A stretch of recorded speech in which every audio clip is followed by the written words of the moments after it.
کوئی تھپڑ مکے بھی چلائے گئے وزیر اعظم صاحب۔ اب یہ بات کہنے میں بڑی آسان ہے لیکن کرنا یہ بہت ہی مشکل ہے۔ یہ ویڈیو عراقی پرفیوم ابو الفضل کے تعاون سے پیش کی جا رہی ہے، جو کہ پاکستان میں لانچ ہو چکا ہے۔ بہترین خوشبو ہے اور اسے ابو الفضل اس لیے کہا جاتا ہے کیونکہ حرم حضرت عباس میں یہی خوشبو استعمال کی جاتی ہے۔ آرڈر کرنے کے لیے واٹس ایپ نمبر پر رابطہ کیجیے۔ شکریہ۔ بسم اللہ الرحمن الرحیم۔ السلام علیکم مومنین اکرام، امید ہے آپ سب خیر و عافیت سے ہوں گے۔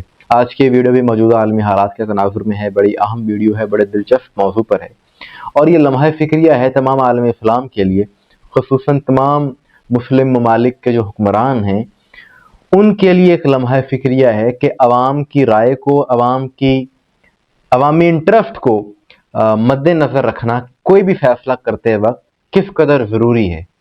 یعنی چاہے آپ وقتی طور پر سمجھیں کہ ہمارے پاس اقتدار ہے، طاقت ہے، ہم کچھ بھی کروا سکتے ہیں، لیکن حالات ایک جیسے نہیں رہتے، حالات بدلتے ہوئے پتہ نہیں چلتا، اور اس واقعے نے یہ بات مزید واضح کر دی ہے۔ جیسا کہ آپ جانتے ہیں کہ مشرق وسطیٰ کے اس خطے میں گزشتہ 15 دنوں سے مسلسل کشیدگی پائی جا رہی ہے، جنگ کی صورتحال ہے، اور صرف ایران ہی نہیں بلکہ مشرق وسطیٰ میں ایک ملک لبنان بھی ہے جو کہ بہت زیادہ متاثر ہوا ہے اس ساری صورتحال سے۔ اور اس کی وجہ یہ کہ آیت اللہ خامنئی صاحب کی شہادت کے بعد لبنان کے مقاومتی جوانوں نے اس پر حملہ کر دیا، جس کے نتیجے میں اس کی جانب سے شدید حملے کیے گئے لبنان بھر میں، خصوصاً جنوبی لبنان میں، اور گزشتہ 2 سالوں سے جو ایک جنگ بندی کا معاہدہ تھا وہ اب ختم ہو گیا۔ 1000 سے زیادہ افراد شہید ہو چکے ہیں، 8.5 لاکھ لوگ ہجرت کرنے پر مجبور ہو گئے ہیں، اور انہیں one of the biggest displacement of history کہا جا رہا ہے۔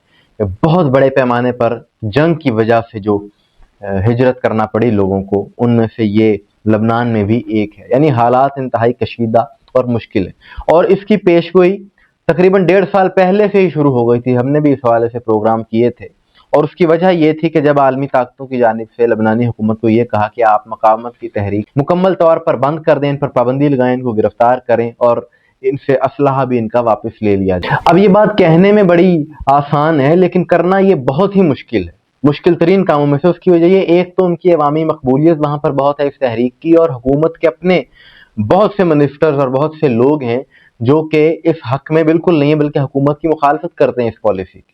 بہرحال اس ساری صورتحال کے بعد جب لبنان پر حملے ہونا شروع ہوئے تو وہاں کی حکومت نے پابندی لگا دی فوری طور پر اس تحریک پر، اور کہا گیا جی کہ ان کے جوانوں کو بھی گرفتار کیا جائے گا، ان کے گھر والوں کو بھی گرفتار کیا جائے گا اگر یہ لوگ باز نہ آئے۔ وہاں کی حکومت کا یہ موقف ہے کہ ہم یہ گرفتاریاں اس لیے کر رہے ہیں کیونکہ ان کی وجہ سے لبنان پر حملے ہونا شروع ہو گئے، یہ ایک بیگانی لڑائی میں کودیں۔ جبکہ دوسری جانب تحریک کا یہ موقف ہے کہ حکومت کی یہ جو پالیسی ہے جو گزشتہ 1.5 سال سے وہ نافذ کرنے کی کوشش کر رہے ہیں کہ ہم پر پابندیاں اور ہمارے خاتمے کی بات کر رہے ہیں، اس سے ایک تو ملک میں اندرونی طور پر انتشار پھیلا ہے، اور اگر یہ ایسا نہ کرتے تو عالمی طاقتوں کی اتنی جرت نہیں تھی کہ وہ براہ راست ہم پر حملہ کر سکتے۔ دونوں طرف سے یہ موقف پیش کیے جا رہے ہیں۔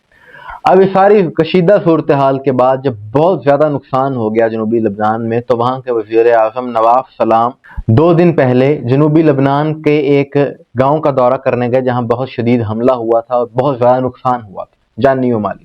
اس گاؤں میں اکثریت آبادی شیعہ مسلک کی تھی۔ اب جب لبنانی وزیر اعظم وہاں پر پہنچے تو وہاں کے لوگوں میں بہت زیادہ غصہ تھا، کیونکہ مسلک کی وجہ سے بھی، مسلکی تعصب کی وجہ سے بھی انہیں وہاں پر نشانہ بنایا جا رہا ہے۔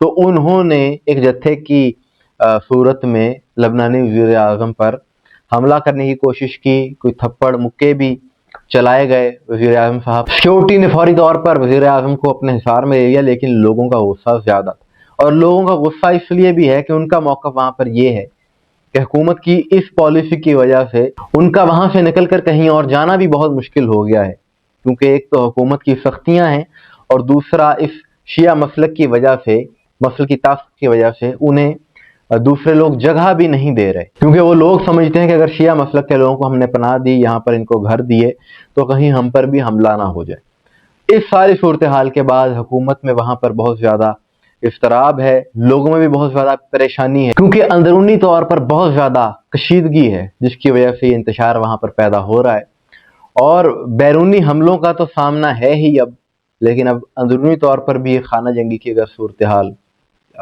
جنم لیتی ہے، جس کا کبھی امکان ہے، تو حالات مزید خراب ہو جائیں گے۔ تو یہ وہ ڈیوائیڈ اینڈ رول کا فارمولا ہے جس کی وجہ سے، جس کے تحت عالمی طاقتیں بہت زیادہ فائدہ حاصل کرتی ہیں، کیونکہ جب آپ کے مد مقابل میں اتحاد ہوتا ہے، وہ لوگ ایک یونٹ کی طرح ہوتے ہیں، تو ان سے مقابلہ بڑا مشکل ہوتا ہے۔ لیکن اگر مد مقابل تقسیم ہو جائے تو پھر مقابلہ کرنا بڑا آسان ہو جاتا ہے۔ اب دیکھنے والی یہ بات ہے کہ کیا حکومت کے رویے میں، ان کی پالیسی میں کوئی تبدیلی آتی ہے یا نہیں، کیونکہ جو نظریاتی لوگ ہیں، جو مقاومت کے جوان ہیں، وہ اپنے نظریے سے پیچھے ہٹتے کسی صورت دکھائی نہیں دیتے، کیونکہ ان کا یہ کہنا ہے کہ ہمارا تو جتنا نقصان ہونا تھا ہو گیا، اب ہم اپنے مقصد سے پیچھے نہیں ہٹ سکتے۔ دیکھتے ہیں کہ آنے والے دنوں میں صورتحال کس طرف جاتی ہے۔ مومنین اکرام، آپ کے اس حوالے سے کیا رائے ہے؟ کمنٹ سے ضرور بتائیے گا۔ مجھے دعا میں یاد رکھیے گا۔ السلام علیکم ورحمۃ اللہ۔